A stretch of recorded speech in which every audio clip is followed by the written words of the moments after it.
വിശുദ്ധ യോഹന്നാൻ എഴുതിയ സുവിശേഷം അധ്യായം 3 വാക്യങ്ങൾ 22 മുതൽ 30 വരെ. സ്നാപകന്റെ ദൗത്യം. ഇതിനുശേഷം യേശുവും ശിഷ്യന്മാരും യൂദയാ ദേശത്തേക്ക് പോയി. അവിടെ അവൻ അവരോടൊത്ത് താമസിച്ച് സ്നാനം നൽകി. സാലിമിനടുത്തുള്ള ഏനോനിൽ വെള്ളം ധാരാളം ഉണ്ടായിരുന്നതിനാൽ അവിടെ യോഹന്നാനും സ്നാനം നൽകിയിരുന്നു. ആളുകൾ അവന്റെ അടുത്ത് വന്ന് സ്നാനം സ്വീകരിച്ചിരുന്നു. യോഹന്നാൻ ഇനിയും കാരാഗൃഹത്തിൽ അടയ്ക്കപ്പെട്ടിരുന്നില്ല. അവന്റെ ശിഷ്യന്മാരും ഒരു യഹൂദനും തമ്മിൽ ശുദ്ധീകരണത്തെ പറ്റി തർക്കമുണ്ടായി. അവർ യോഹന്നാനെ സമീപിച്ചു പറഞ്ഞു, ഗുരു, ജോർദാന്റെ അക്കരെ നിന്നോട് കൂടെ ഉണ്ടായിരുന്നവൻ, നീ ആരെ പറ്റി സാക്ഷ്യപ്പെടുത്തിയോ അവൻ ഇതാ ഇവിടെ സ്നാനം നൽകുന്നു. എല്ലാവരും അവന്റെ അടുത്തേക്ക് പോവുകയാണ്.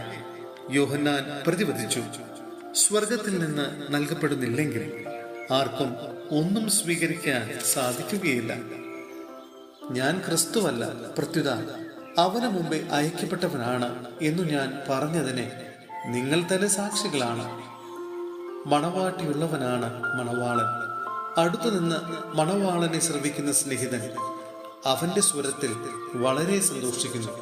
അതുപോലെ എന്റെ ഈ സന്തോഷം ഇപ്പോൾ പൂർണ്ണമായിരിക്കുന്നു. അവൻ വളരുകയും ഞാൻ കുറയുകയും വേണം.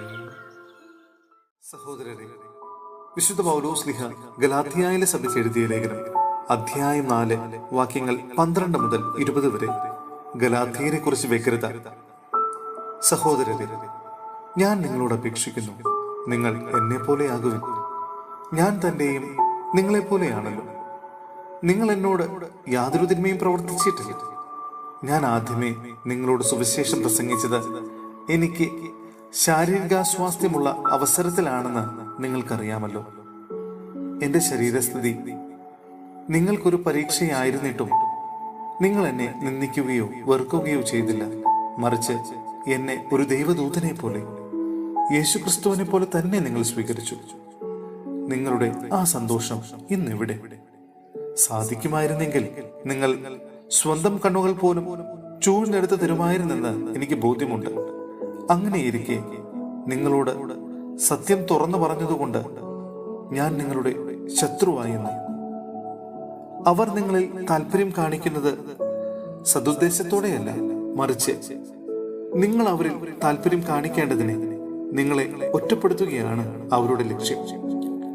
നല്ല കാര്യത്തിൽ താല്പര്യം കാണിക്കുന്നത് ഞാൻ നിങ്ങളോടൊത്ത് ഉണ്ടായിരിക്കുമ്പോൾ മാത്രമല്ല, എല്ലായ്പ്പോഴും നല്ലതു തന്നെ.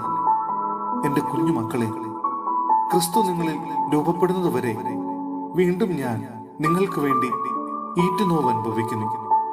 ഇപ്പോൾ നിങ്ങളുടെ ഇടയിൽ സന്നിഹിതനായിരിക്കാനും എന്റെ സംസാര രീതി തന്നെ മാറ്റാനും സാധിച്ചിരുന്നെങ്കിൽ എന്നു ഞാൻ ആഗ്രഹിക്കുന്നു. എന്തെന്നാൽ നിങ്ങളെക്കുറിച്ച് ഞാൻ അസ്വസ്ഥനാണ്.